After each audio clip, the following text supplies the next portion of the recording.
deadly dancing plagues to sultry, seductive cows? Oh my! Here are some of the weirdest things that have ever happened on Earth. Everyone has guilty pleasures when it comes to food. Yeah, boy. Fries with ice cream, pickles by the dozen, or an entire Cessna 150 airplane. What? That might sound crazy, but it was a mere snack for Michel Lotito, or Mr. Eat All, who ate that very aircraft in 1978, seats included. I say 1978, but it actually took Lotito 2 years to gobble the plane, so he wasn't really finished until 1980. That wasn't the only unconventional snack he ate either. His other conquests include 18 bicycles, 7 TV sets, 2 beds, 15 supermarket trolleys, a computer, an entire coffin, dead person not included, a pair of skis, and 6 chandeliers. Now there's a strange last meal request. Lotito's taste for the inedible began at 9 years old when a glass he was drinking out of shattered and he started chewing the fragments. This behavior surprisingly wasn't discouraged by doctors who determined that he just had a super thick stomach lining and resilient digestive system. His technique involved breaking objects down into smaller digestible pieces and downing them with mineral oil to keep his throat lubricated. Surprisingly, Lotito died of all natural causes in 2007, but I'd still lay off eating the furniture if I were you. On Wednesday, January 15, 1919, residents of Boston's North End neighborhood heard an ear-splitting bang followed by the almighty rumbles of what sounded like an earthquake. Before they knew it, an enormous wave was heading towards them. But this wasn't any old tsunami. It was a surge of sickly sweet trickle. A 90-foot wide cast-iron tank of crude molasses had exploded in the heat 50 feet above street level, unleashing 2.3 million gallons of the stuff without warning. The wave, some 25 feet high at its peak, hit the neighborhood at 35 miles per hour, demolishing buildings, carrying cars, and even knocking a railroad car off its tracks. Some residents were trapped waist deep in the stuff, while the less fortunate were engulfed in the sticky mass altogether. Horses died like flies on paper, and reports say you couldn't tell who or what lay writhing beneath. 21 people were killed in the catastrophe and 150 more were seriously injured. Eyewitness accounts said people arriving at the hospital looked like human toffee apples, and so the event became known as the Great Toffee Apple Tsunami, which gives me a totally different mental image if I'm being honest. It's July 1518. A woman named Frau Trophia has started dancing in the streets of Strasbourg in Alsace, France. Nobody knows why, but she dances constantly all day and night. Within a week, 34 others have started dancing too. There's no music and things are getting weird. By August, 400 people are now dancing feverishly. This can only mean one thing: a so-called dancing plague.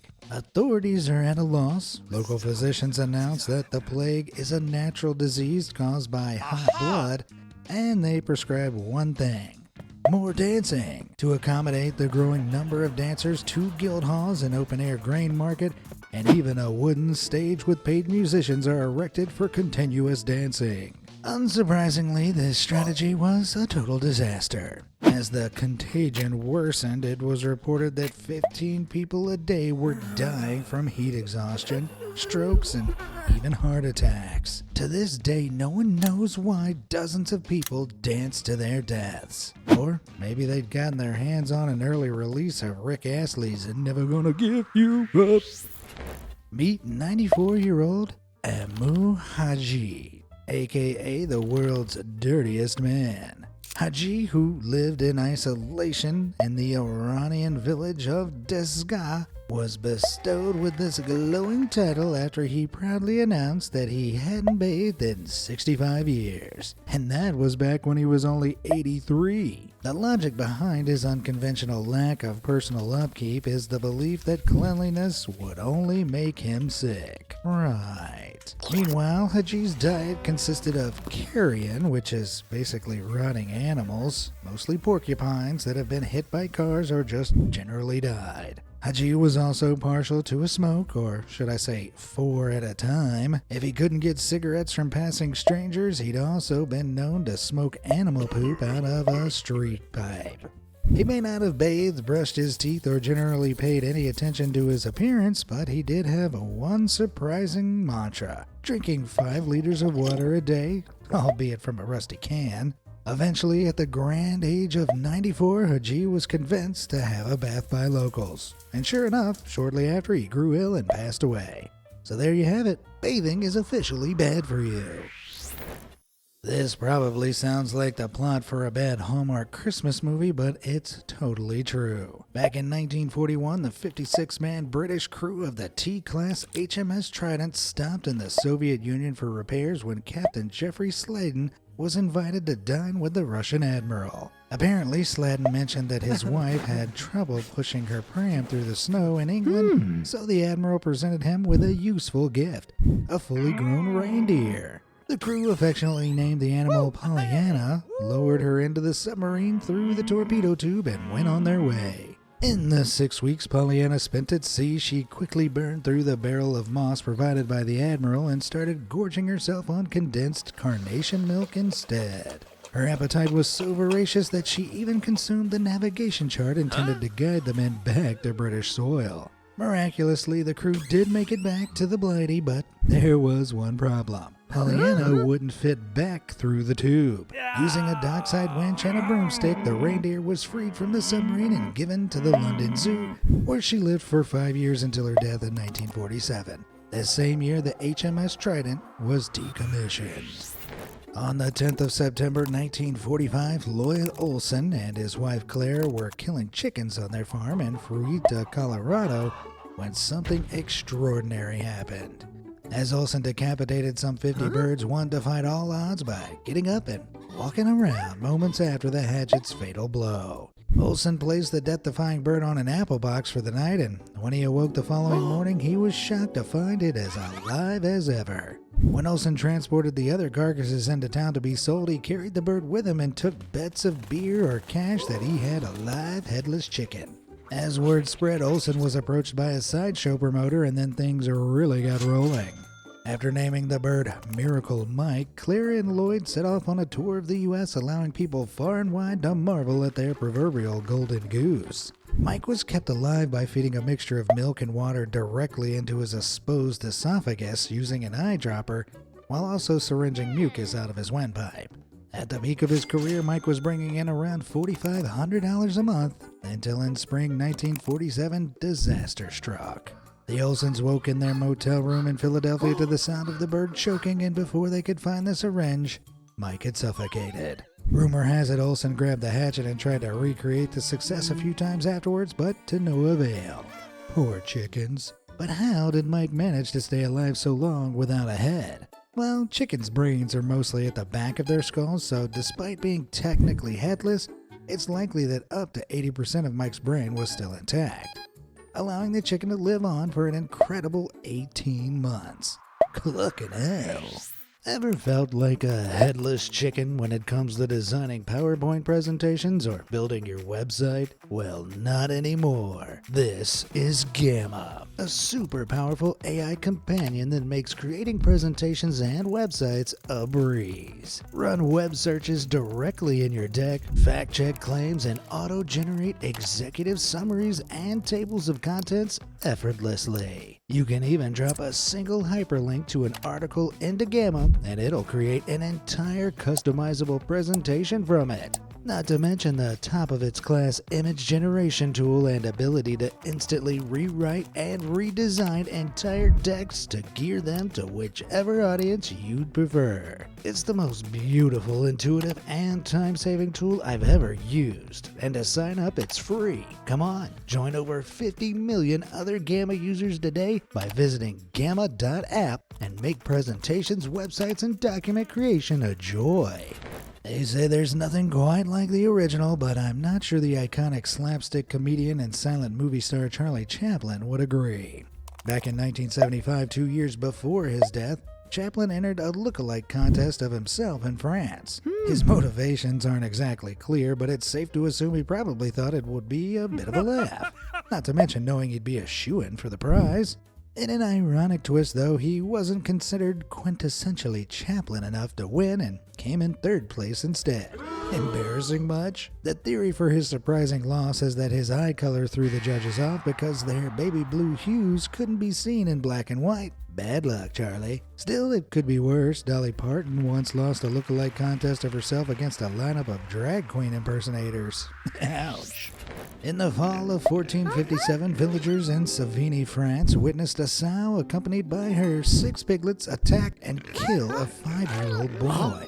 Once captured, the family of pigs was brought to trial where they stood in front of a real judge to testify in a courthouse equipped with 2 prosecutors, 8 witnesses, and even a defense attorney for the swine. Witnesses proved that the sow was guilty of killing the child, but the role of the piglets was a little more ambiguous. Eventually, the adult pig was sentenced to hanging by her hind feet from a gallows tree while the piglets were exonerated. Believe it or not, this was common practice in Europe until the mid-18th century, where law-breaking cows, dogs, goats, pigs, and horses were routinely subjugated to the same legal proceedings as humans. Although the animals on trial weren't expected to speak for themselves, factors including their personal circumstances and whether the crime conflicted with their general good nature were considered. When pigs behaved badly in the courtroom by grunting loudly in the box, this could also count against them, which might seem irrational, but then again, so is putting a pig on trial. No matter how famous you are, you still have to pick up the bill at the end of a fancy meal.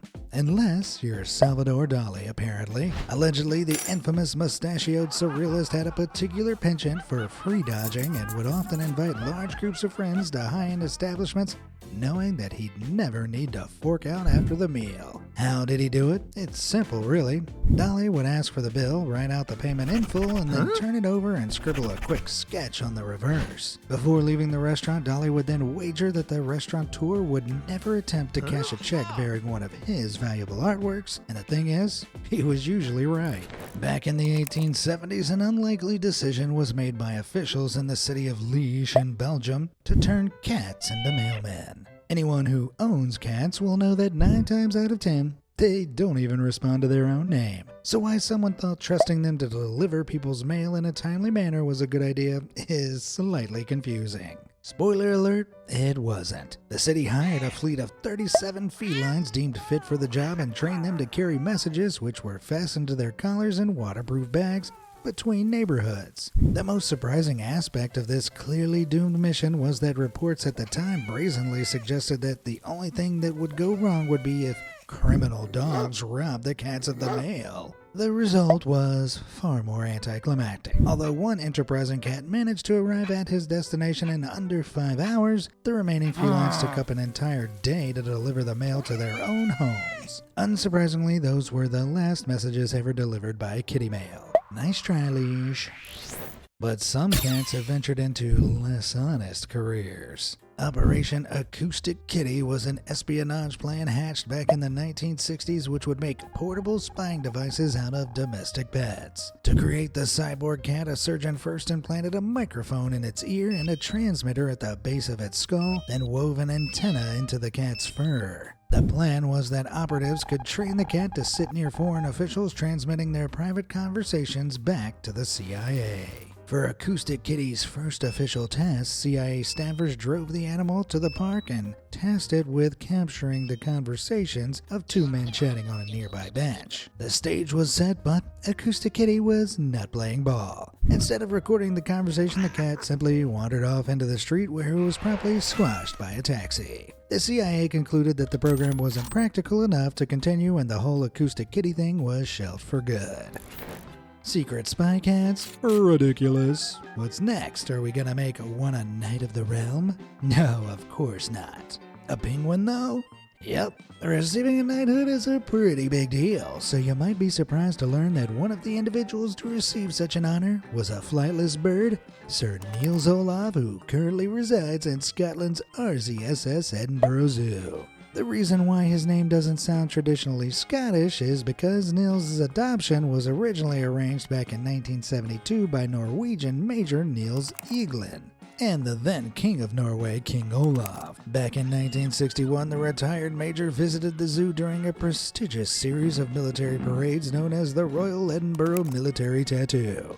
He became so interested in the penguins that Niels was specially selected to become the official mascot of the Norwegian Guard. Since taking on this role, the penguin has quickly moved up the military ranks each year, making headlines in 2008 after the King Harald V of Norway visited Edinburgh to present Niels with his official knighthood.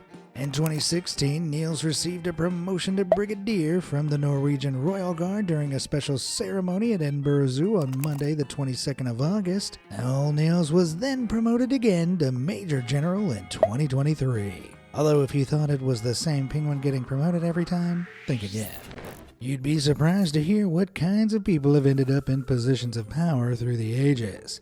Take Gaius Caesar Germanicus, otherwise known as the notorious Emperor Caligula, for example. He only ruled Rome from 37 AD to 41 AD, but boy did he make an impression.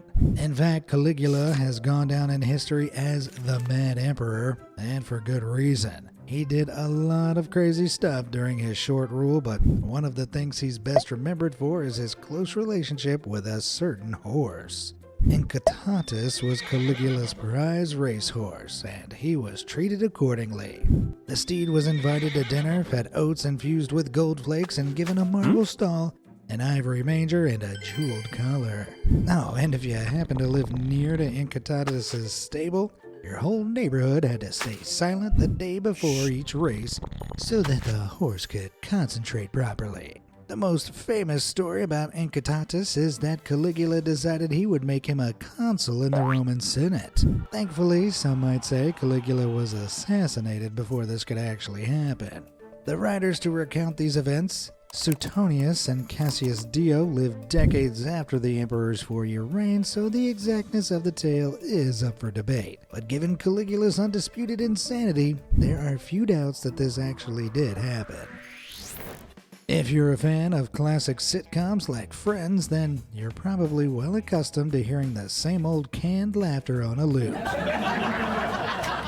But you may never have considered that you're chuckling along or rolling your eyes to the sound of dead people laughing. Yep, most of the people behind those oh-so-annoying laughs are long gone by now. The idea of the laugh track originated in the 1950s when a sound engineer named Charlie Douglas decided enough was enough after studio audiences kept laughing at the wrong moments during live tapings. It was only then that the classic laugh tracks were recorded and reused again and again for various shows throughout the decades.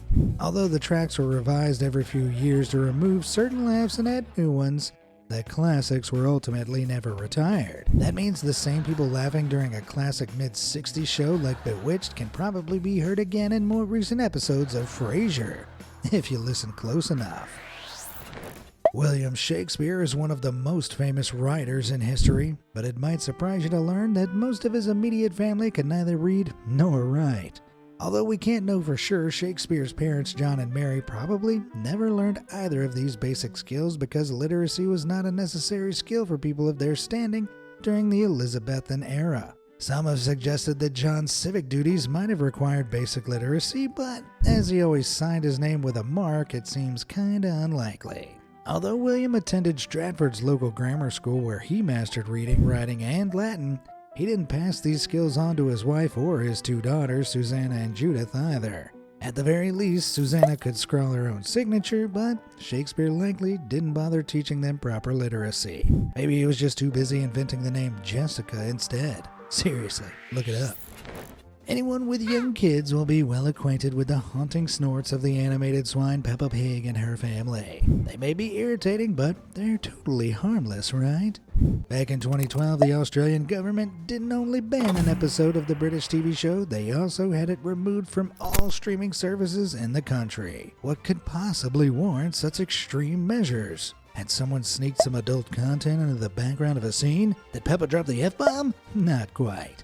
The episode, titled Mr. Skinny Legs, happened to focus on something Australia has an unfortunate abundance of: spiders. The moral of the episode, as Daddy Pig tells Peppa, is that there's no need to be afraid. Spiders are very, very small and they can't hurt you. That's all fine and dandy in England, but in a country where many of the eight-legged creepy crawlies could easily kill a child, not so much. Smart move, Peppa.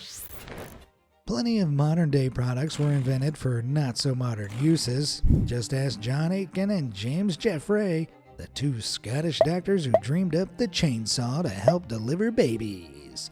Yeah, really.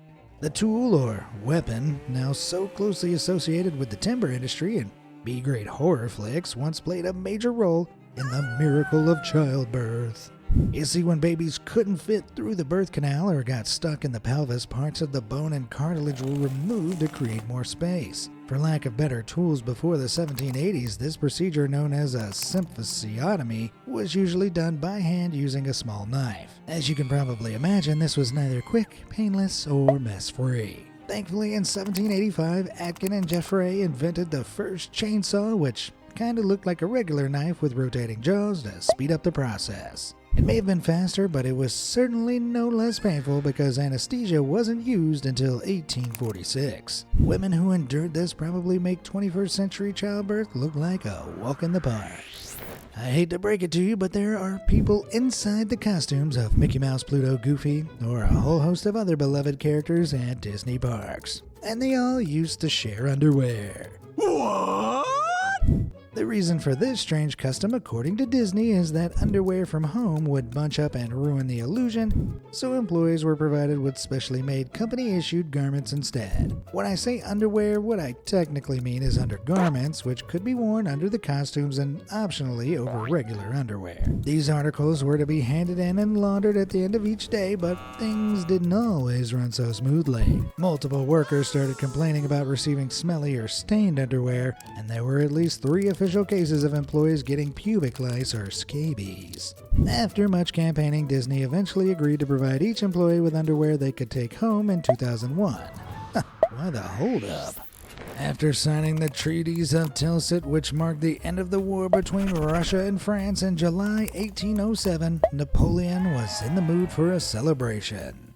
Instead of reaching for a piñata or just cracking open a cold one with the boys, he called for a full-blown hunting party. Napoleon asked his chief of staff, Alexandre Berthier, to traipse around the countryside and round up some bunnies, but little did he know it would come back to bite him. Literally. Berthier reportedly collected somewhere between several hundred and 3,000 rabbits, stuck them in a cage in a field, and prepared to release them. But when the rabbits were set free, they didn't just scamper away. They charged in the direction of the hunting party instead. At first, it all seemed pretty funny, but in no time, the bunnies had completely swarmed Napoleon, causing him to seek refuge in his carriage, which was also quickly surrounded by the critters. Besieged and outnumbered, the party had no choice but to wave their white flag and retreat from their fluffy adversaries. Apparently, Berthier was kinda lazy and just bought the rabbits from local farmers instead, which meant they certainly weren't afraid of humans, especially ones as short as Napoleon.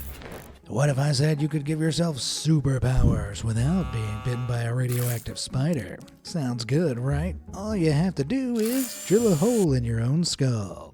I'll pass, thanks. Believe it or not, that's exactly what British woman Amanda Fielding did way back in 1970. And she lived to tell the tale. Before taking an electric drill to her own skull, Fielding got herself all clued up on the ancient practice of trepanation, which claims that the old hole in the head trick is a gateway to higher consciousness. The idea is that the blood flow to the brain is reduced when the cranial bones fuse together during infancy, meaning that, as adults, we have a limited capacity for knowledge and understanding. Fielding believed that creating a calculated opening in the skull would act as a release valve to restore a greater flow of blood and cerebrospinal fluid to the brain. In the film Heartbeat in the Brain, Fielding documented her own trepanation on camera. Although she lost nearly a pint of blood, she wrapped her head in a scarf, ate a steak to replace lost iron, and then went out to a party. 50 years later, there is still no medical evidence to support these claims about trepanation, and as far as I know, no one ever saw Amanda Fielding flying or shooting laser beams from her eyes. Ever wish on a shooting star? I'm about to tell you something that will change the way you think about this so-called magical sighting. Sometimes you're just wishing on astronaut poop. As you know, there's no gravity in space, so the bog standard waste disposal system us Earthlings use is out of the question. That means taking a dump in space is a lot more complicated than just flushing it away, never to be seen again. Instead, toilets rely on a fan-driven suction system that sucks solid waste into micro-perforated bags which are stored in an aluminum container. When enough has been collected, the poop is jettisoned off away from the spacecraft where it burns up in the atmosphere and can take the form of bright light streaking across the sky. You might think that I'm exaggerating, but in 2009, some stargazers in Wisconsin were disappointed to discover that an amazing sparkling glow in the sky was actually about 150 pounds of astronaut waste. So that's why my wishes never came true.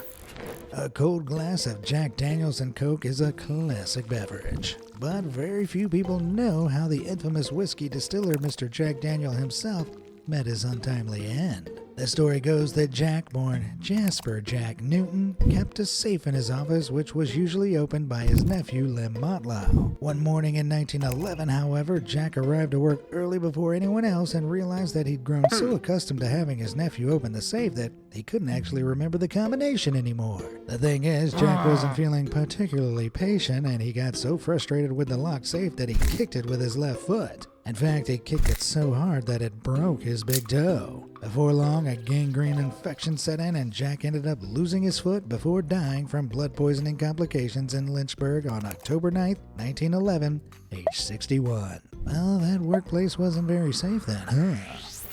The humble frisbee has entertained generations, and it has a rather curious history. Its earliest incarnation was actually a cake tin that a man named Walter Morrison and his wife decided to throw about on the beach one day. As people noticed their sheer enjoyment, Morrison received offers of about 25 cents to buy the improvised plaything. Morrison then sold his Pluto platters on beaches and at markets until he was approached by the Wham-O Toy Company in 1957, who purchased the rights to rename it the Frisbee.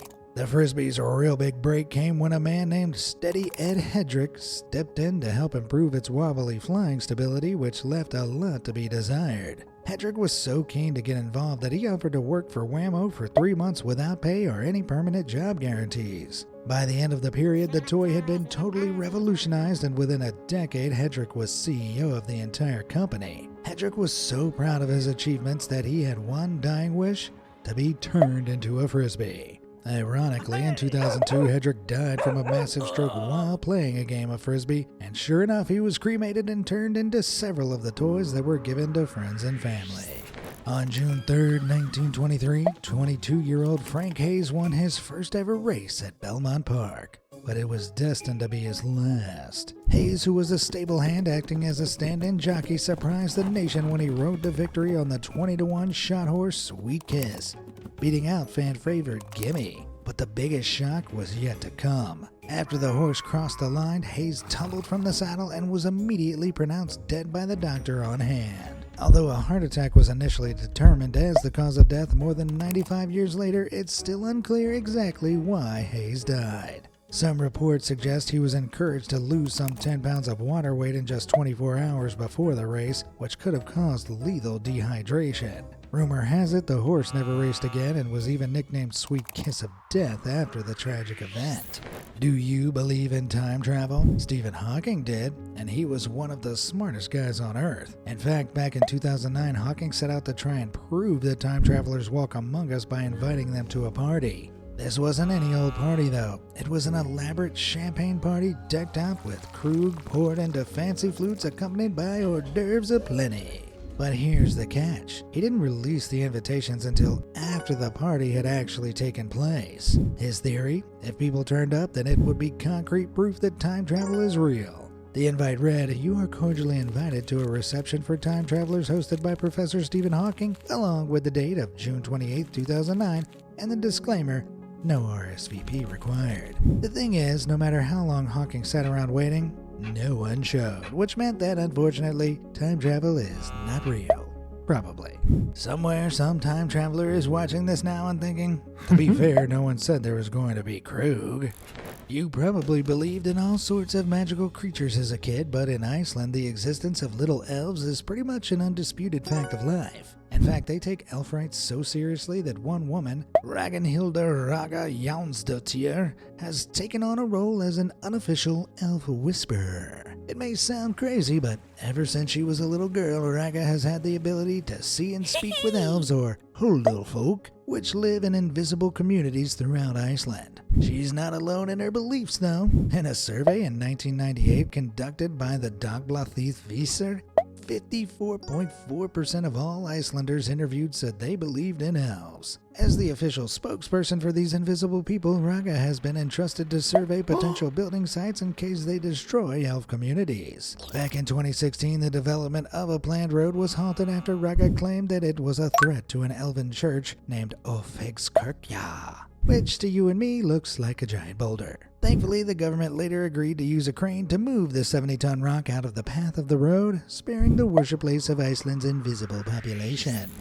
Believe it or not, there is actually a verified record for the highest number anyone has counted to in one sitting. Back in 2007, on June 18th, 31-year-old Jeremy Harper from Birmingham, Alabama locked himself in his home and proceeded to count aloud to 1 million. A landmark which was eventually achieved 89 days later on September 14. 999,998. 999,999.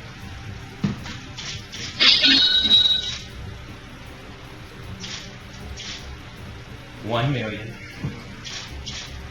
To achieve this feat, Harper counted for 16 hours a day, even growing a beard in the process. You're probably thinking, who has the time to hang about counting to 1 million anyway? Well, Harper didn't just do this for fun. He live broadcast his entire count to raise money for Push America, a charity for the disabled, and raised an impressive $10,000 for the cause. According to some estimates, if you were to attempt a similar feat without any breaks, it'd take you just over 11 and a half straight days. Assuming you counted at about one number per second, that is, which would be tricky once you reach 5 figures. To count to 1 billion, though, it'd take over 31 years. Now that would be impressive. In 1871, U.S. founding father and all-around brainbox, Benjamin Franklin momentarily turned his attention to one very serious topic: farting. As the story goes, the Royal Academy of Brussels had called for more scientific papers, and as Franklin thought that the scientific establishment had gotten a bit too uptight, he decided to pen a tongue-in-cheek essay titled Fart Proudly. Although he wasn't entirely serious, Franklin tried to make the essay as scientific as possible by investigating which foods produced what kind of smells. In the essay, he also lobbied for the discovery of some drug, wholesome and not disagreeable, to be mixed with our common food or sauces that shall render the natural discharges of wind from our bodies not only inoffensive but agreeable as perfume. In other words, the great wordsmith, statesman, and political philosopher wanted scientists to invent a drug that would make farts smell good. There's no word on why Franklin was so utterly offended by the smell of his own farts that he decided to write an entire essay on it. But what we do know is that he never actually submitted it. Instead, he printed out several copies and gave them out to friends as a laugh. What a jokester. Alejandro Ramos Martinez is a Peruvian fisherman who dives for his catch. But in 2017, a disastrous turn of events transformed him into a real-life version of the Michelin Man. You see, when Martinez came up to the surface too quickly one day, he suffered a nasty case of decompression sickness, more commonly known as the bends. The condition occurs when inert gases which have formed in the body swell in size and overwhelm the system during a speedy ascent. When Martinez made the near-fatal mistake of rising too quickly from deep depths, Nitrogen bubbles built up in his system and swelled in size, leaving him with an extra 30 kilograms of weight in the form of balloon-like sacs attached to his flesh. This sudden Hulk-like transformation certainly didn't bestow him with any superpowers, though. The growths are extremely painful, and Martinez also suffers from hypertension, which causes abnormally high blood pressure and joint pain. Doctors are working to reduce the sacs in Martinez's body by using a hyperbaric chamber, which has so far reduced the nitrogen by around 30%, but he will require about 100 more sessions and a $100,000 procedure to restore his body to its original size.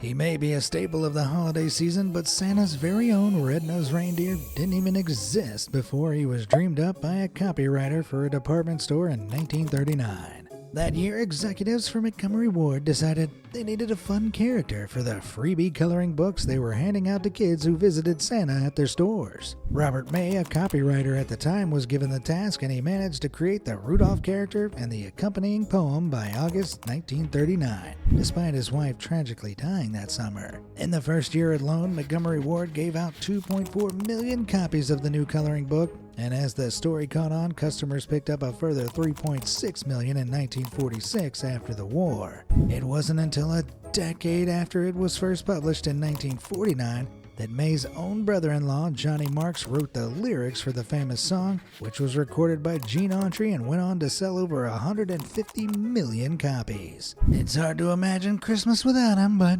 without these festive brothers, there'd be no such thing as good old Rudy.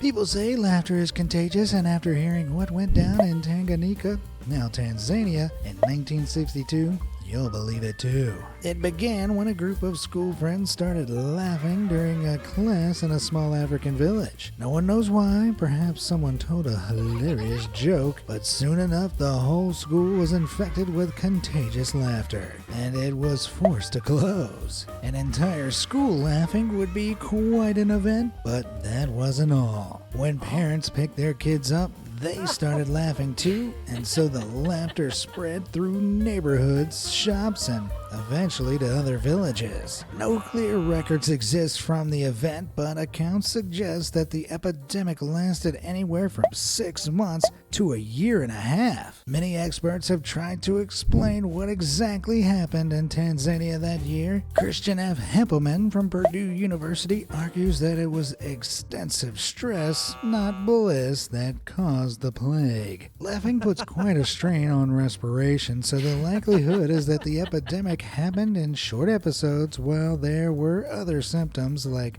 fainting and crying. That year, Tanzania had also won independence, and students reported feeling stressed by expectations from parents and teachers, which may have caused the mass hysteria. In short, the laughing plague probably wasn't as funny as it sounds. But you know what is funny? This. As the story goes, King Frederick I received a lion as a gift from one of the beys of Algiers, who were basically the governors of Algeria in 1731, for the secure free passage of their ships. It was one of the first lions in Sweden, and the king was instantly enamored with the animal. When the lion eventually died, the king was so heartbroken that he decided to have it stuffed and mounted as a memento. The only trouble was that, for whatever reason, the taxidermist was only given the pelt and the bones of the beast to work from. And without the modern conveniences of Wikipedia or Google Images, the poor taxidermist had no idea what a lion actually looked like. This was the 1700s after all, and lions were hardly commonplace in Sweden. He did his best, but it's safe to say the final result missed the mark slightly. With a goofy smile, lolling tongue, tiny ears, and round eyes that almost meet in the center of its round face, the poor creature looks more like a child's drawing of a lion come to life. For some reason, the lion doesn't look so bad when viewed from the side, so it's possible that the unnamed taxidermist spent most of his time figuring out the side profile without considering what a lion actually looked like head on. We might never know exactly what happened to King Frederick's lion, but I would have loved to see his reaction when he received it. Pythagoras was not only an ancient Greek philosopher, but an avid bean hater. And I don't just mean they weren't his favorite dinnertime accoutrement. Pythagoras was a strident vegetarian, and he also abstained from eating beans because he believed that humans and beans supposedly spawned from the same source. To prove his theory, he conducted a simple experiment. He buried a handful of beans in the mud, then retrieved them a few weeks later and declared how similar they looked to human fetuses. According to Pythagoras, to eat a bean would be akin to eating human flesh. The solution was simple. He avoided beans for life and even forbade his followers from consuming them or so much as touching them. There's even one account of Pythagoras coming up on an ox that was eating beans in a sunny pasture in the region of Tarentum in the south of Italy.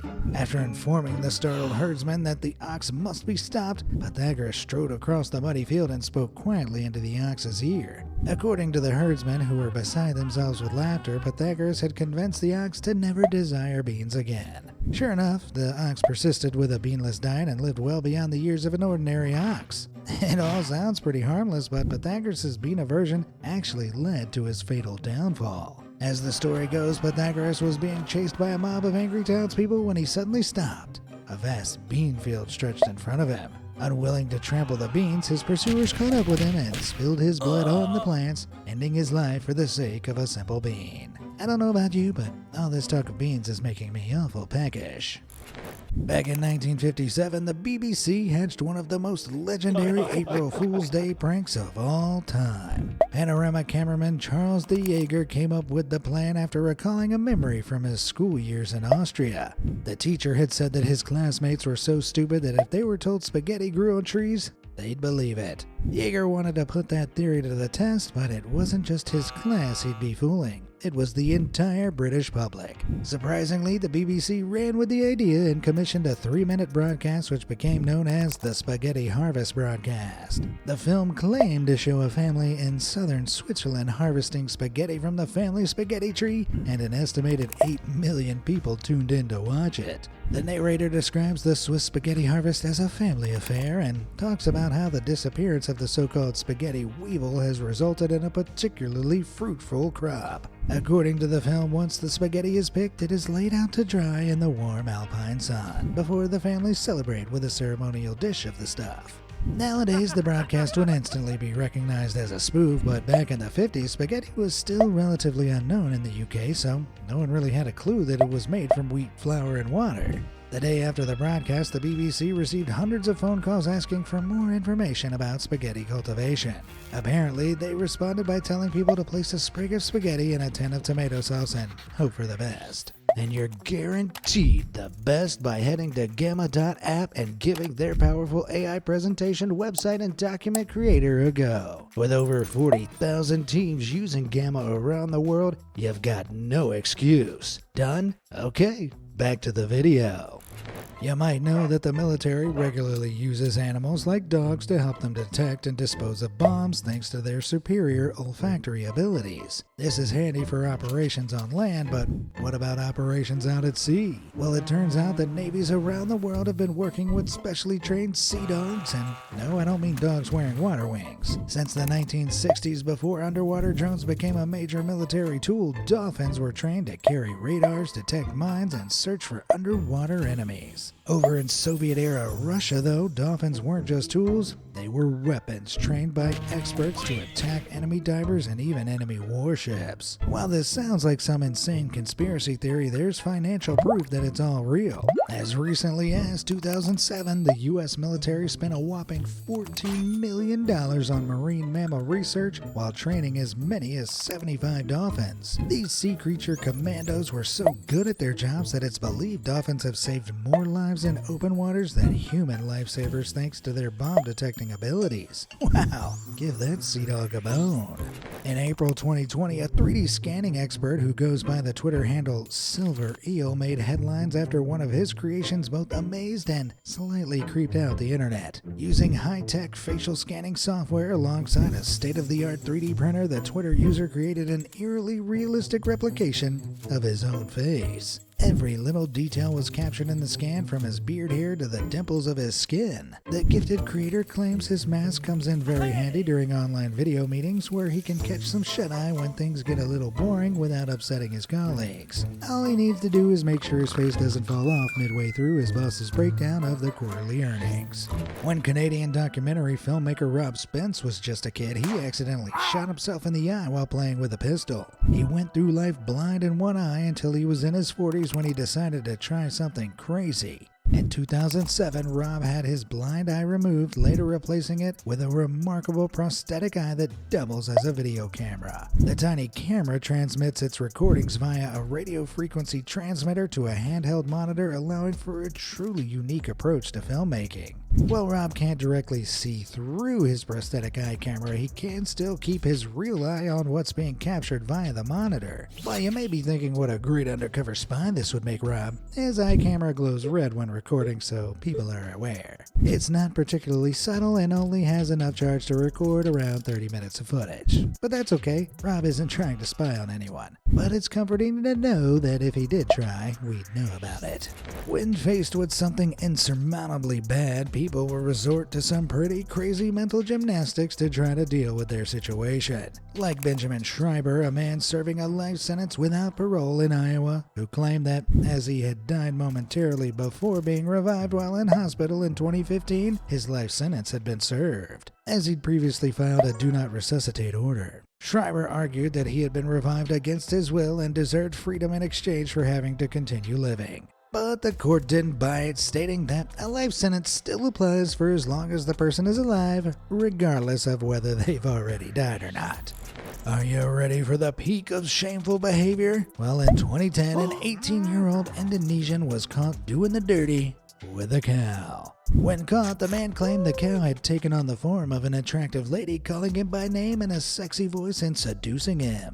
I don't know about you, but moo doesn't seem much like dirty talk to me.